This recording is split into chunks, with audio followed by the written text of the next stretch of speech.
Pendant plusieurs années, des dizaines de couples chinois ont vécu dans l'hôtel de ville de Tours un épisode important de leur vie amoureuse. Des émotions fortes qu'ils doivent à Jean Germain. Initiateur du concept des noces romantiques en Touraine, il était aussi l'acteur principal des cérémonies organisées pour les jeunes mariés. Mesdames, Messieurs, consentez-vous à renouveler vos vœux de mariage?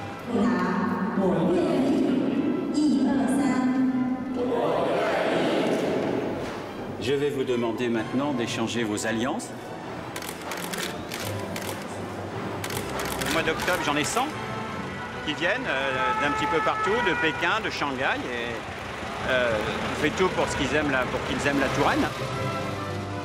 À l'époque, tout ça ressemble à un accord gagnant-gagnant.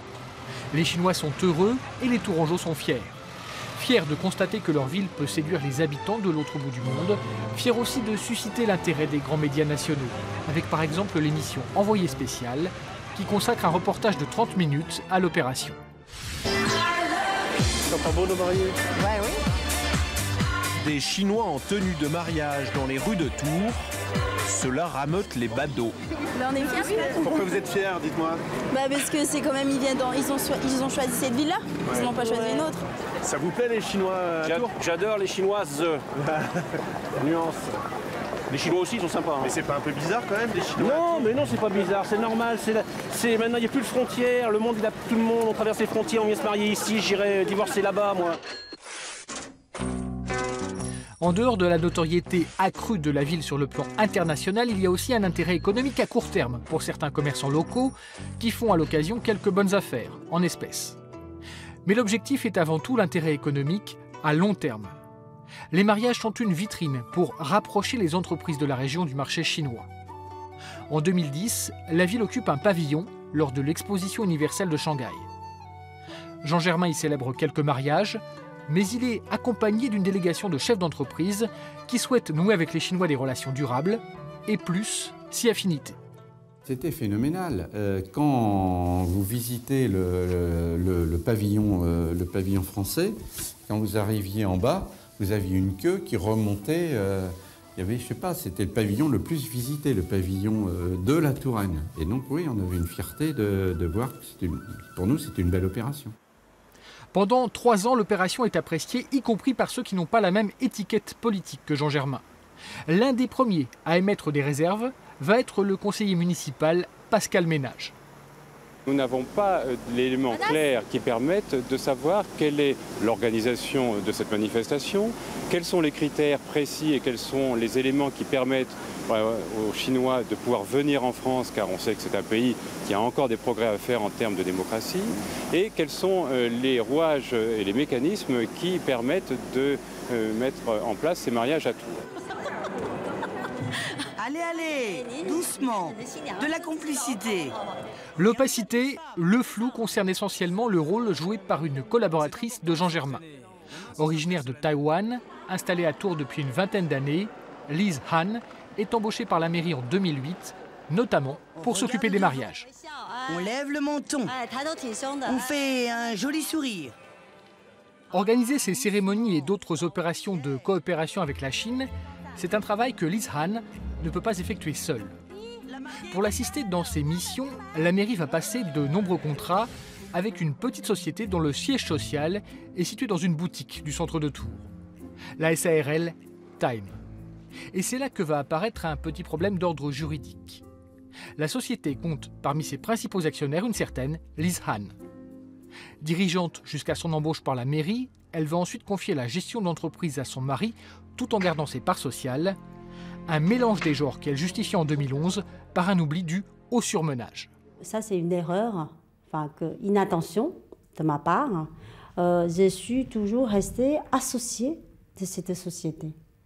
Jusqu'au là, on est 2011, je crois début l'année 2011.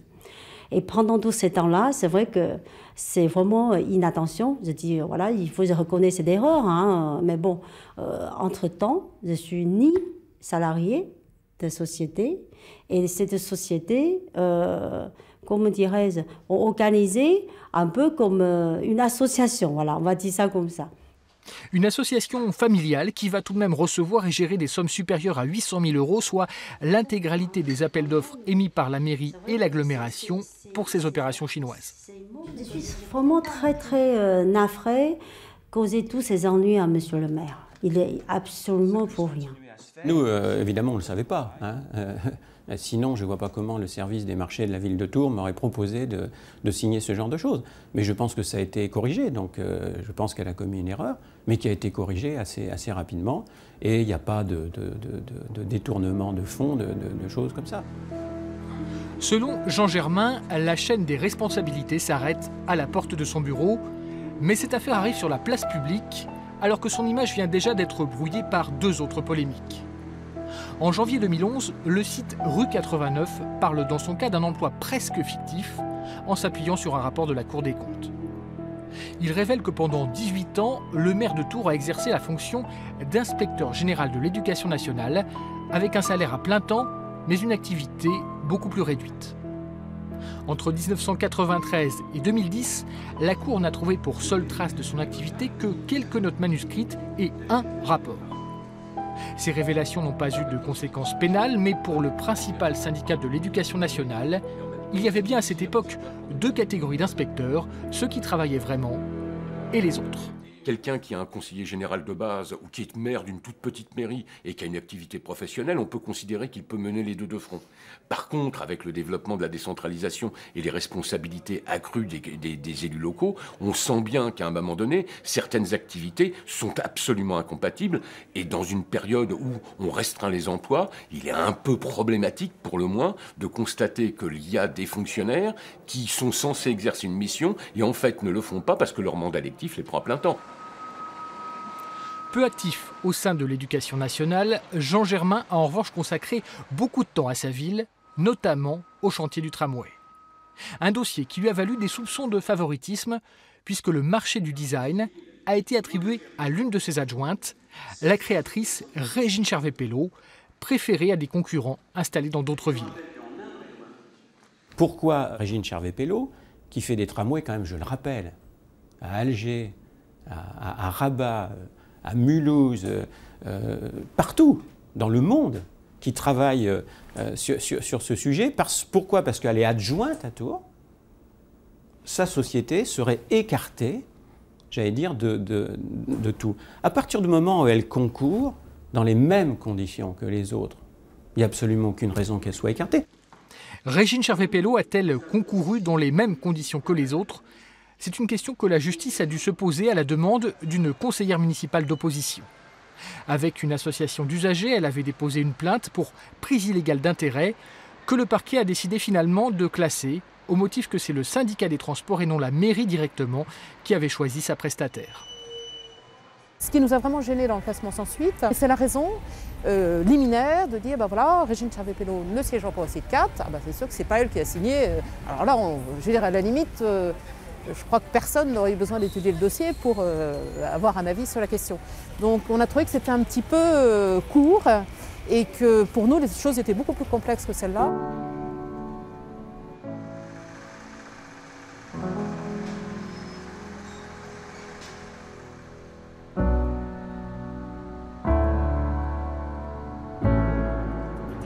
Lise Han, mise en examen pour escroquerie. L'ancienne chargée de mission auprès de la mairie de Tours, qui s'est notamment occupée de l'organisation des fameux mariages chinois, aurait présenté des factures sans justificatif.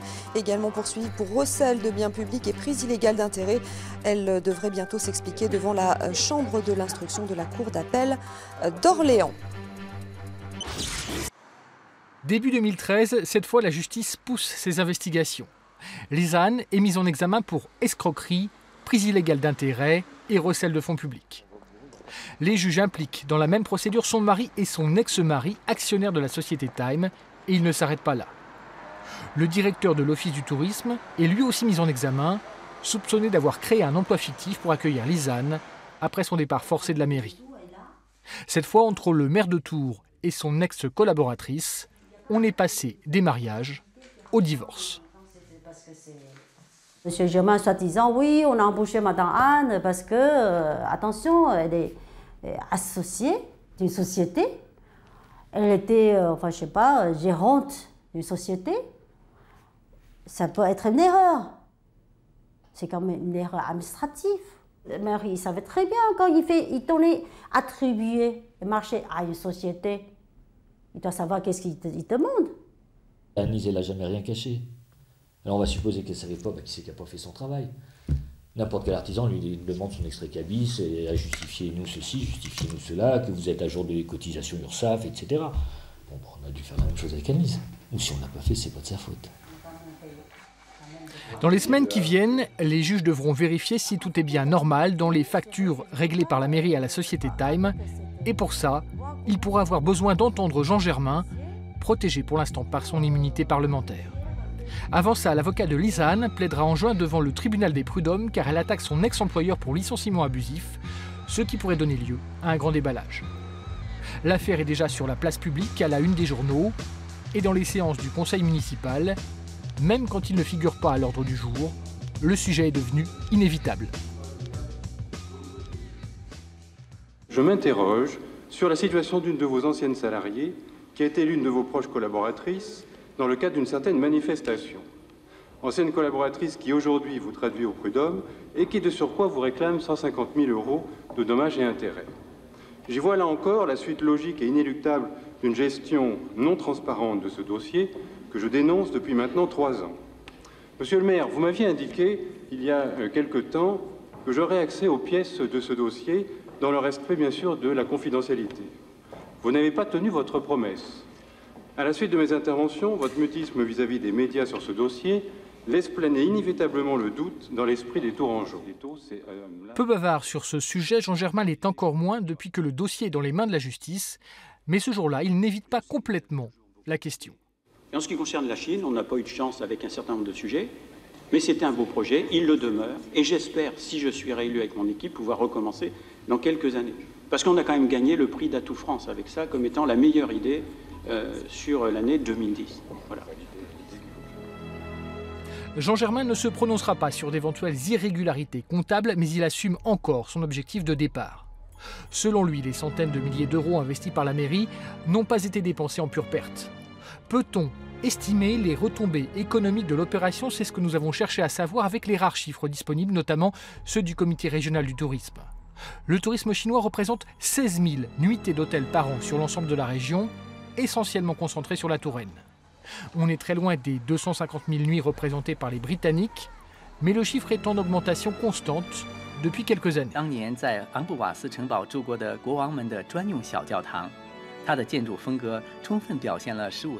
Du côté des châteaux, on essaye aussi de les attirer, même s'ils ne représentent qu'un 1,5% du total de la clientèle étrangère. C'est une clientèle qui est assez peu nombreuse, si vous voulez, en pourcentage, on est sur des petits pourcentages, mais ce qui est intéressant, évidemment, c'est les perspectives et de constater aussi que l'évolution d'une année sur l'autre est de l'ordre de 20%. Donc vous voyez, il y a peu de marchés qui évoluent à ce rythme-là. À Amboise, mais aussi à Chenonceau, au Clos Lucé ou à Villandry, on a été très attentifs aux noces romantiques en Touraine. Certains châteaux, associés autrefois aux opérations de la mairie, organisent aujourd'hui leur propre cérémonie. Nous avons accueilli un certain nombre d'agences chinoises qui sont venues faire des photographies de mariés chinois qui sont déjà mariés en fait et qui s'habillent à l'occidental pour faire un certain nombre de photos. C'est plutôt des voyages de lune de miel qu'ils font en France. Donc voilà un certain nombre de choses qui sont faites. Et puis par hasard, l'année dernière, nous avons eu un fabricant, le principal fabricant de robes de mariée chinoises, qui est venu ici à Amboise et qui a fait les photos de son catalogue ici dans le château avec ses mannequins. Du côté des entrepreneurs, on constate aussi une évolution positive des affaires avec la Chine. Le démarrage coïncide avec les différentes opérations lancées par la mairie. Tout ce qu'a fait la mairie pour favoriser et développer les relations avec la Chine, bien sûr, était bienvenu.